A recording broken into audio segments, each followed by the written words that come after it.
আসসালামু আলাইকুম। কানিজ ফাতেমা লোপা আমন্ত্রণ জানাচ্ছি এনটিভির মধ্যাহ্নের খবরে।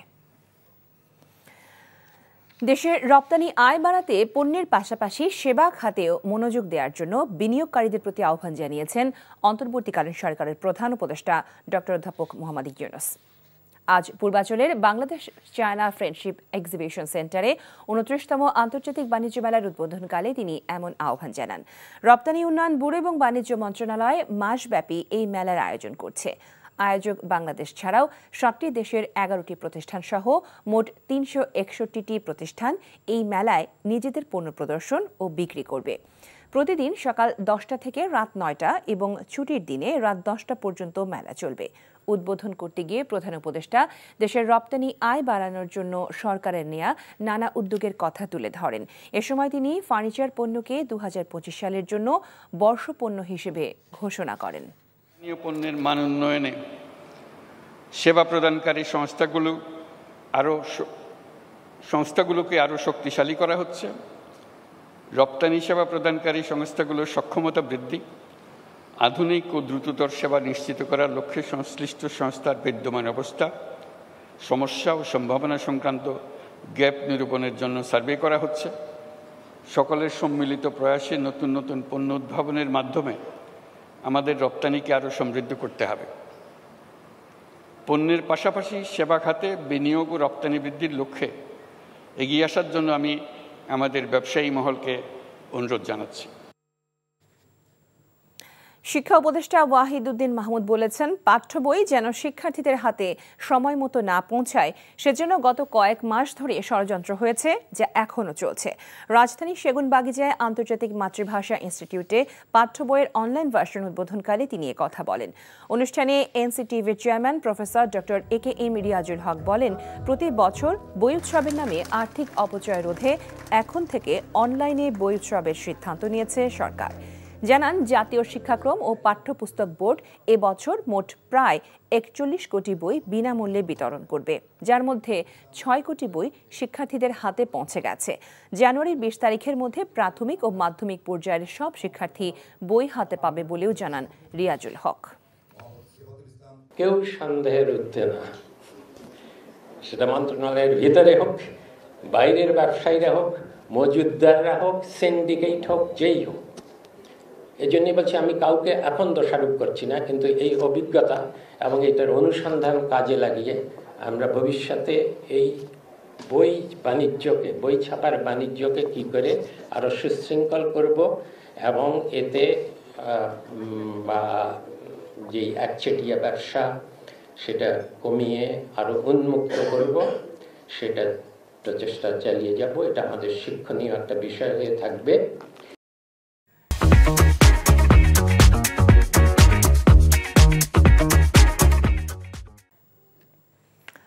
সকল সংখ্যা কাটিয়ে বছরের প্রথম দিন নাটোরে প্রাথমিক শ্রেণীর শিক্ষার্থীদের হাতে নতুন বই তুলে দেওয়া হয়েছে।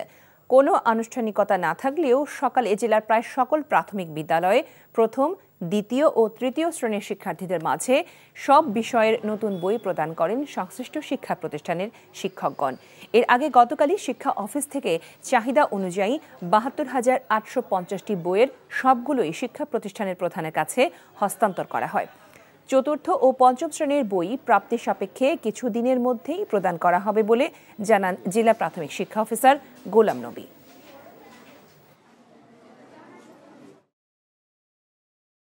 প্রশাসনের নিষেধাজ্ঞা থাকা সত্ত্বেও কক্সবাজার সমুদ্র সৈকতে হাজার হাজার পর্যটকের সমাগমে আতশবাজি আর ফানুসবাদের বর্ণিল আলোর আলোকসজ্জায় পালিত হল 31st নাইট।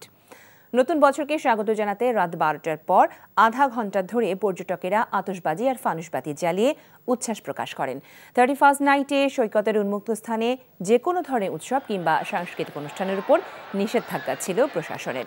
সন্ধ্যার পর থেকে সৈকতে আতশবাজি না ফোটাতে এবং ফানুসবাতি না জ্বালাতে মাইকিং করা হয়, কিন্তু রাত গভীর হতেই আতশবাজির মুহুর্মুহু আওয়াজে সৈকতের Laboni point, Sugandha, Kolatoli, Seagull point আলোকময় হয়ে ওঠে। তবে সৈকত সহ বিভিন্ন স্পটে টুরিস্ট পুলিশের সতর্ক টহল জোরদার থাকায় 31st নাইটে কোনো ধরনের অপ্রীতিকর ঘটনা ঘটেনি।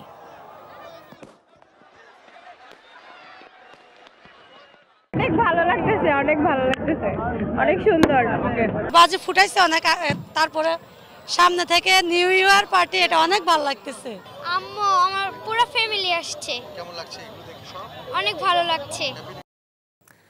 নাটোরের বড়াই গ্রামে বন্ধুদের সাথে 31st নাইটের পিকনিক করার জন্য 3 তলার ছাদ থেকে পড়ে ইশতিয়াক নামে এক স্কুলের ছাত্রের মৃত্যু হয়েছে।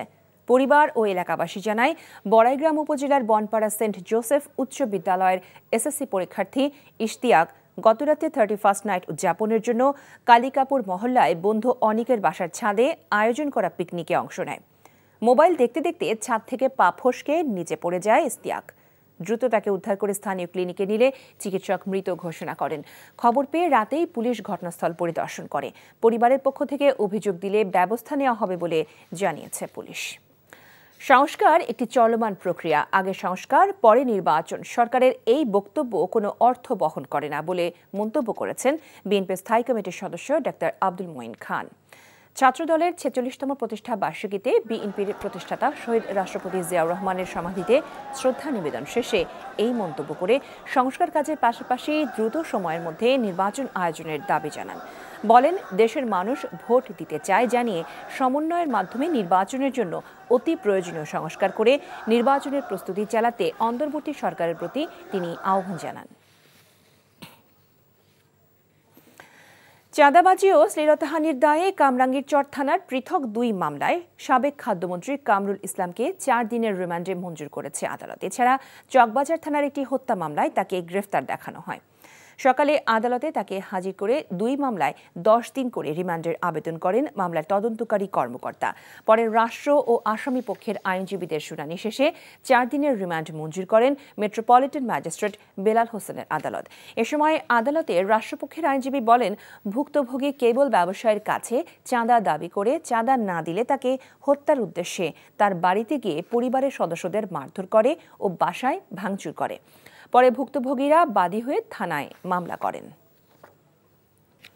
পাইলট ছাড়াই চাঁদপুরে চলছে কার্গো জাহাজ সহ অন্যান্য নৌযান, এতে বাড়ছে দুর্ঘটনা। আইন অনুযায়ী চাঁদপুর অঞ্চলের 850 কিলোমিটার নদীপথে মালবাহী লাইটার জাহাজ, ব্ল্যাকহেডস সহ বিভিন্ন নৌযান পাইলট ছাড়া চলাচলের কোনো সুযোগ নেই। বিষয়টি খতিয়ে দেখার আশ্বাস দেন অভ্যন্তরীণ নৌ পরিবহনের যুগ্ম পরিচালক। সম্প্রতি চাঁদপুরে মেঘনা নদীতে এমভি আল বাখিরা জাহাজে 7 খুনের পর তদন্তে বেরিয়ে আসে এসব তথ্য। চাঁদপুর থেকে শরীফুল ইসলামের পাঠানো রিপোর্ট।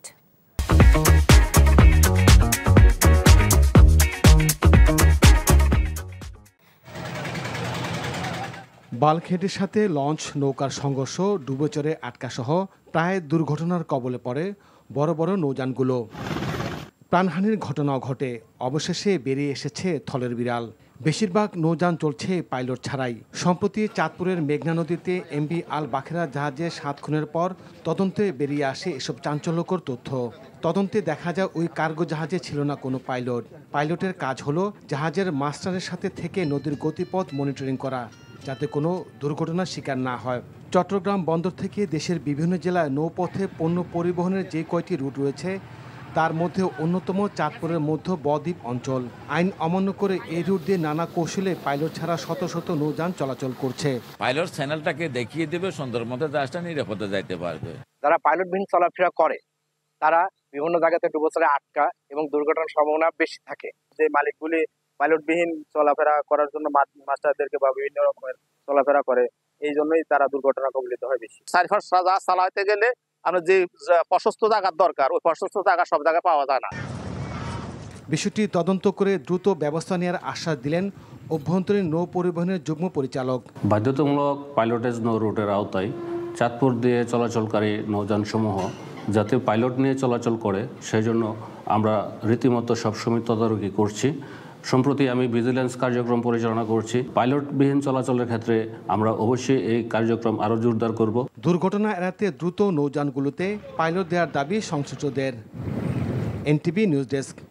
এই ছিল মধ্যাহ্নের খবরে। এই খবরের ভিডিও সহ আপডেট জানতে ভিজিট করুন এনটিভি অনলাইন www.ntvbd.com। এছাড়াও এনটিভির জনপ্রিয় সব অনুষ্ঠান ও খবরের আপডেট জানতে ভিজিট করুন আমাদের ইউটিউব ও ভেরিফাইড ফেসবুক পেজ।